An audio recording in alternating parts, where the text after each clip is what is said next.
short presentation on how to design your presentations, right?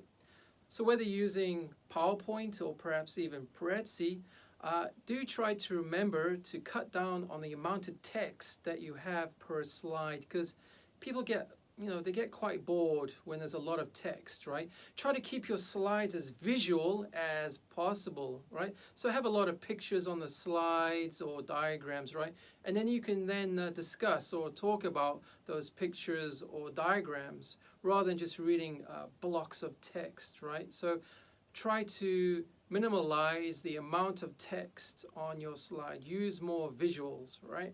You may want to think about the font style as well and font size. Keep it consistent, right? Don't use too many font styles, right? If you're going to use Times New Roman or Arial, try to choose one, I would say, right? Be consistent with your font style. Same with your font size. You don't want it too small so the audience will struggle to read what you have written on the slide, right? So you may want to think about as well, be consistent with your font size.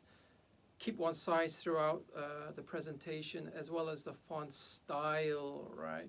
Top tip for you here as well, when you are presenting, don't just keep referring back to the PowerPoint or the Prezi. Don't just turn around and start speaking from the slide.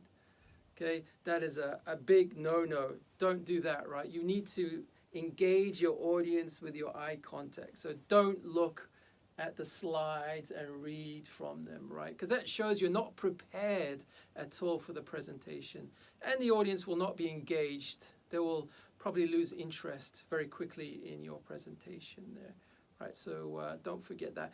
Another thing to remember here is your color schemes you use on the slides. Don't use any colors that clash, all right, like an orange background with yellow writing, because obviously then it's going to be very difficult to read that, right? So think about your color schemes that you're using as well on your slide. So just to recap, think about your font size, keep it consistent, not too small and not too big. Think about your font style, be consistent, try to use one type throughout as well. Think about your color backgrounds as well. Make sure there's no clashes there. Keep the amount of text to bare minimal. Use more visuals. It'll be much more interesting for the audience. And as always, don't forget, don't just read off the slide. You need to engage your audience, right, with your presentation, right? Very important, that one. All right, guys, I hope these tips have helped. And as always, you know the drill. Take it easy and stay awesome.